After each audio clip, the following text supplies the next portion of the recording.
cryptocurrency has become a worldwide transaction, of which you cannot even identify who owns what, and it's been protected by an app or software blockchain.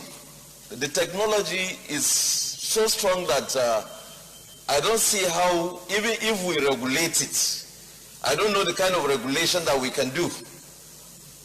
Because another very important thing that we should know is that Bitcoin has made our currency almost useless or valueless. Because I can remember about 6-7 years ago, my son bought 3 pieces of Bitcoins online. And today, he's coming to tell me that he has Bitcoins for sale. Why is it? It's not physical. But he said he has it on sale because he has bought it, and each one is going for 17 million naira.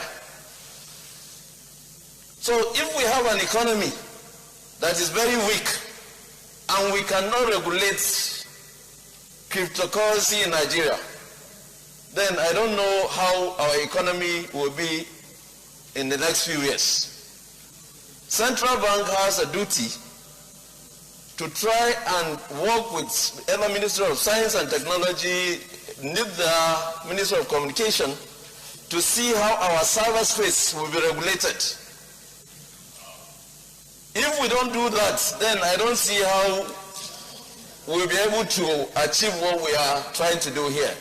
Jim, I don't know if you want to start with cannabis. I see Bitcoin now all-time high this morning. You couple that with Bank of New York Mellon, what Dara just said about it a moment ago. Interesting day for the cryptocurrency. I have to tell you, Carl, when you see MasterCard feeling that they have to put out a press release about what they're doing and can't really tell exactly where it starts or stops. I'll take Bitcoin, I'll send it to Bitcoin, you get Bitcoin, you don't get Bitcoin. But Visa's got the Bank of New York. What is really interesting, Carl, is I think this is really driven by Elon Musk saying, you know what?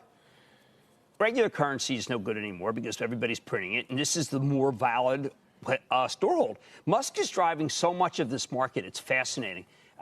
David, I'm not the Doge. You know, you got the Dogecoin, yeah. Yeah, that's not necessarily what I expect that PepsiCo will take in return for Fritos. Right. Fritos. But there is a sense that if you don't put out a release, PayPal has a meeting today about this, you're being left in the dust. Do you find that quizzical that these companies are playing such a, let's say, a laggard game? I guess, but I'm trying to understand whether this is a seminal moment in the history of this currency and or cryptos in general. I am too. And I'll say anecdotally, I'm getting questions from areas that I would not have anticipated in terms of, well, should I own Bitcoin? And not from people who are speculators, but sort of as a hedge, or is it simply something that should become a part of my portfolio in some way? You know, I'm sure you're hearing plenty of it. Oh, my, well, how do you integrate it? That's what people are talking about. I mean, the MasterCard, Lisa Ellis, I think, is really unbelievable. Ed Moffett-Nathanson, partner of Moffett-Nathanson, she's just incredible work trying to differentiate what Visa's saying from PayPal, from MasterCard. But you don't really understand, that when they say they'll accept Bitcoin, David, does that mean that you get it transferred into dollars immediately, a Visa strategy? Or is it a MasterCard strategy? I give you Bitcoin and they send you Bitcoin? Right. No one's really clear. And I think no one's really clear because it's happening too quickly. So where's the clarity going to come from? I think we're going to get we'll get the clarity tonight from Dan Schulman, PayPal, because he was the first guy to say, you know what, this is a legitimate deal of the major companies. And you know, the market cap of PayPal is extraordinary. Yes, it is. Yes, it is. We know that one, Carl, right? I check it, but it's right around 300 bill is usually where PayPal is. So not an insane. 331 billion. Sorry. Yeah, 331 billion. It's definitely a different environment, Jim. I mean, it's one thing to have PayPal and Jack Dorsey talk about it, but I mean, Bank of New York Mellon is the largest custodial bank in the world. It's our oldest bank. And to hear them say that eventually they're going to treat it like any other asset sounds different. It sure does. There's a couple of streams of thought that are going on about assets that are going to be treated differently. We're going to be talking about the pot stocks. What's the big differentiator in pot? It's only it's a cash business.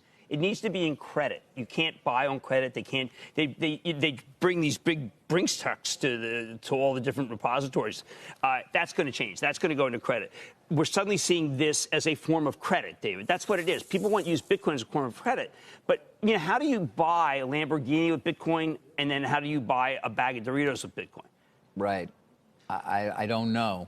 I don't know. It's got to be immediately translated, or does it just, or is it its own thing? Well, who wants that level of risk? I mean, what is Musk going to price Teslas in actual Bitcoin?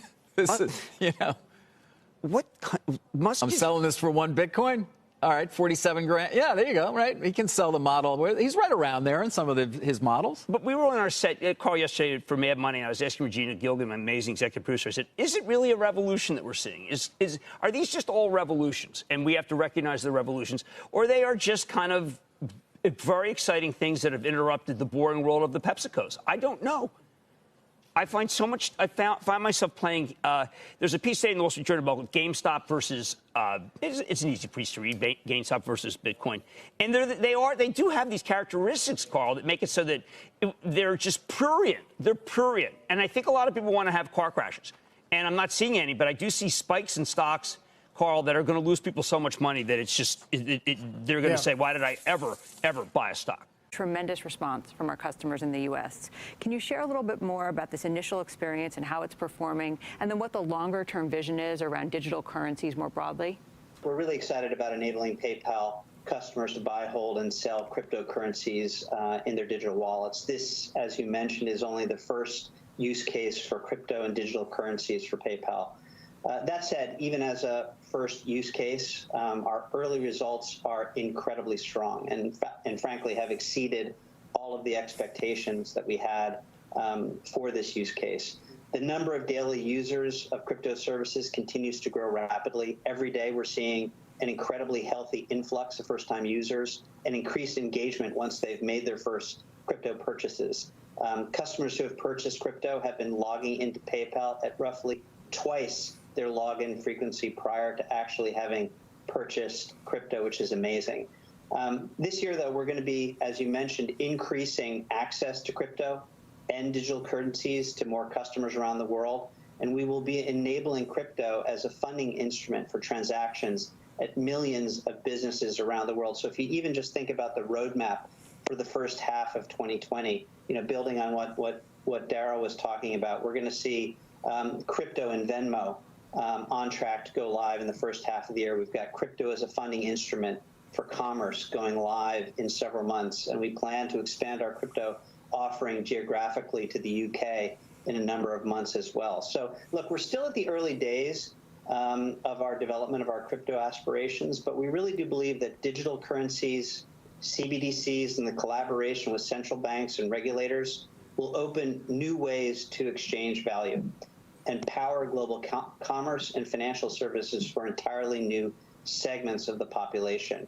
And as I talked about before, crypto services will broaden the range of financial services offered through the PayPal and Venmo apps, and that's going to support the transformation of those apps into being destination apps, not only for financial services, but for commerce. In addition, we're actually looking at our crypto services to help position PayPal to help shape the role of cryptocurrencies and CBDCs in consumer payments, commerce, and financial services safely and securely. So, look, early days for us here, but we're moving rapidly. We're moving with discipline, and we continue to build on our crypto capabilities, and this is going to be an area of growing focus for us going forward. Today you were talking so much about Bitcoin, and look where we are today. But first, let's talk about stocks, Mark. How are you feeling about this market, given this big run-up, record after record, and a pretty good economic backdrop to speak of as we recover here?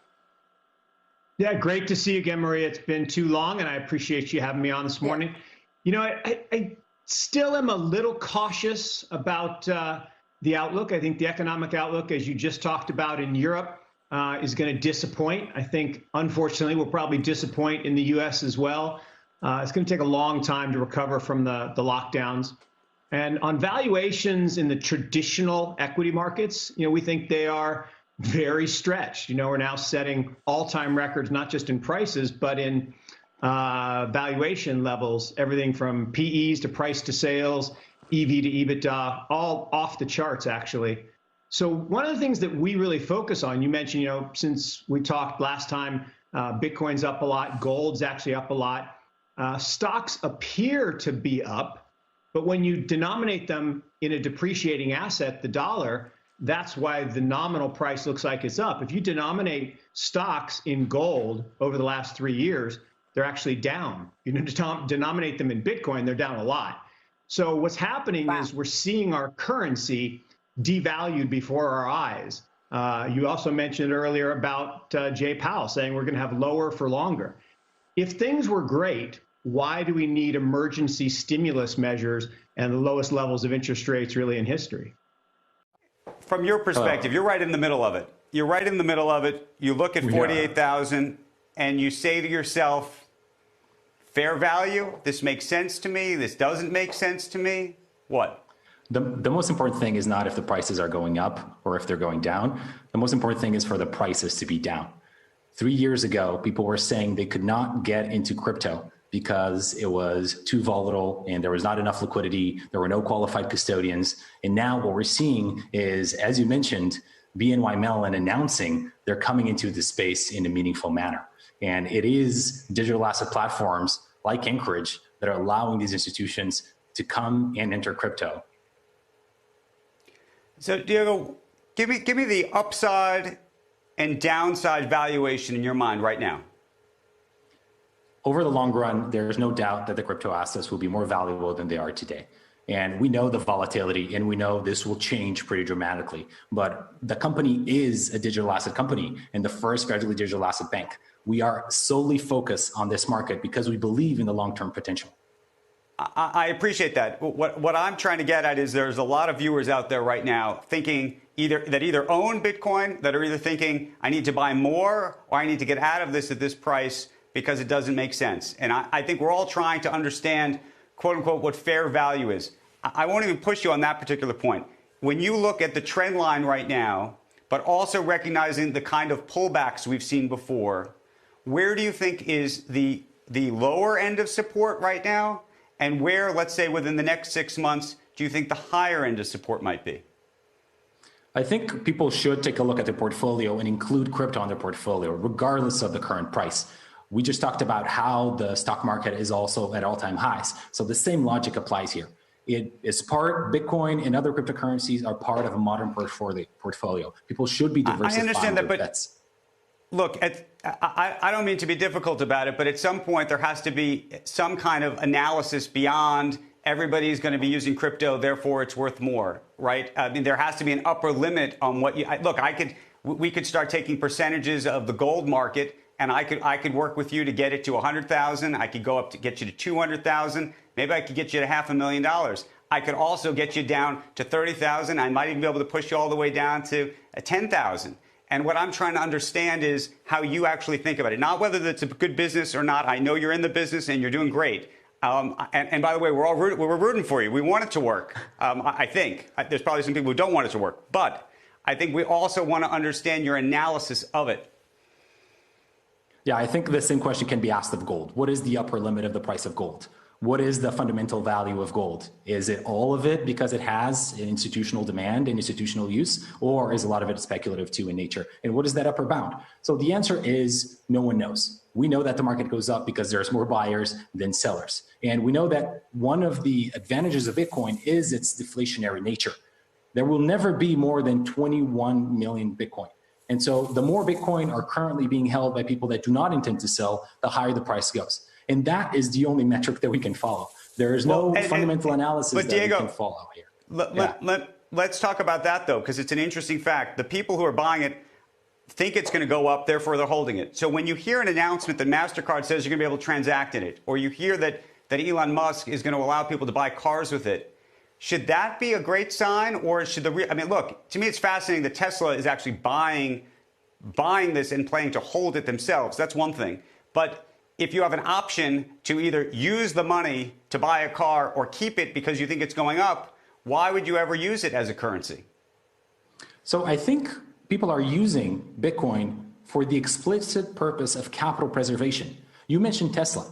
Tesla is not going to be the last public traded company to take some portion of their treasury and put it in Bitcoin. We know that MicroStrategy has done it. We know that Square is doing it. And we are getting so many corporate treasuries reaching out to Anchorage because we can provide them the brokerage, the buy and sell, the ability to enter, and safe custody regulated as a bank. So we're seeing this. They're not the first ones. So if anything, I would say to the viewers that you have only seen the beginning of it. You have only seen 3 companies or a couple of companies, dozens of companies that are public traded companies take this on their balance sheet. And the goal is not to use it for currency. The goal is to use it for capital preservation. Done together like the $50 billion. Good stuff. Of course, I can't resist a question on crypto. So would it be possible, I guess, first to provide any additional metrics on some of the success you're seeing with the initial crypto buy, sell, hold launch in the U.S.? And then second, articulate a little more specifics on your longer-term aspirations for digital currencies and broader investment services. Like, so are you expanding buy, sell, hold offerings into other asset classes? You know, how are you tracking on launching the commerce offering? And then I know you're pretty heavily involved also with government-backed digital currencies. Thank you. Okay, I mean, I think I'll try to answer some of those questions, Lisa. That was a multi-part question, but all of them really, really good. I think, and I tried to say this in my remarks, that buy, sell, hold is like step number 1 moving into sort of this whole digital currencies arena. Obviously, we're tapping into a tremendous market that in which we're seeing demand and growing demand from our customers to have the ability to simply and easily buy cryptocurrencies, hold it, or sell it. And you know, as I think Jonathan mentioned, you know, we are seeing just first-time users flock every single day to that. So the results that we saw that kind of surprised us to the upside continue to do the same thing to this day. But that's just the beginning of what we're really thinking about. If I take a step back, I really do think that over the next 5 to 10 years, that the architecture of the financial system is going to have to change. First of all, it's pretty antiquated. It can take days to complete a transaction, to have your money actually get to you. It's very expensive. And by the way, it's very expensive from a take rate overall. But if you have lower income levels, that take rate can be 6, 8, 10% versus the most affluent who can have take rates of like 0.5% to 1%. So it's skewed in terms, and it basically is very exclusionary. It's not inclusive. It doesn't bring in all of the world's population. You still have 2 billion people outside the financial system. And so I think as we move to a much more modern infrastructure, modern technology, it could be distributed ledgers, it could be other technologies, that you're going to see a shift in the way that digital forms of value are moved throughout the world. And we think as central banks start to seriously consider the direct issuance of digital currencies, and most of them are thinking about it right now, and many of them are moving forward and are talking about launching that over the next several years, that is a natural complement to digital wallets. And if you think about, you know, how many digital wallets we're going to have over the next 2, 3, 5 years, going up to 750 million, we're a perfect complement to central banks, to governments, to distribute those digitized fiat forms of currency in a very modern way so that transactions can be instantaneous, so that more and more of the population can access the digital economy. And we think that really is kind of the focus area of this new business unit that we've put into. What's that architecture going to look like? How can we shape it? But in the interim, you've got all the things that are happening with digital forms of currency right now, which are called crypto. And they run on distributed ledger technology. And we think we can add more and more utility to those cryptocurrencies. Step number one is allowing cryptocurrencies to be used as a funding instrument so that somebody can invest in crypto, if that runs up or runs down, whichever way it goes, but they can instantaneously access that amount of money they've invested and use it to make a purchase at any of our merchants. So that's step one, and that's going to happen in the next couple of months. After that, if you think about some of the utility inherent within blockchain, things like smart contracts, you talked about digitizing other assets and maybe having people be able to invest in those digitized assets that can be broken down into smaller piece parts. That's clearly things that we are looking at and have on our roadmap. We'll expand internationally as well, as Jonathan mentioned in his presentation. And so our roadmap around cryptocurrency, enhancing the utility of that, not just the buy, sell, hold, but the fundamental utility of cryptocurrencies, and then really thinking about the long term, like what does the new financial system look like and what's our role in helping to shape that, and how do we work hand in hand with central banks, with governments, and with regulators to go and do that. So it's quite expansive. We're investing heavily here, but this is a once in a multi-decade opportunity where the fundamental rails of the system are going to be redefined, and we have a chance to help shape that. It's the question of the morning, or maybe it's been the question of the week. When you think about the cash balances that Uber has, to the extent, and hopefully there'll be a day where those cash balances get even bigger. We saw what happened with Tesla this past week, buying a little bit of Bitcoin, or I should say a lot of bit of Bitcoin. And now you have CFOs thinking about this in a more meaningful way. Is that a conversation that's happened inside Uber yet? It's a conversation that's happened that has been quickly dismissed. We're going to keep our cash safe. We're not in the speculation business. The upside in our company is in the business that we build, not the investments that we invest in. Any thought about accepting Bitcoin as a mode of currency for your passengers? Yeah, listen, just like we accept all kinds of local currency, we are going to look at cryptocurrency and or Bitcoin in terms of currency to transact. That's good for business. That's good for our riders and our eaters. So that we'll certainly look at. And if there's a benefit there, if there's a need there, we'll do it. We're just not going to do it as part of a promotion.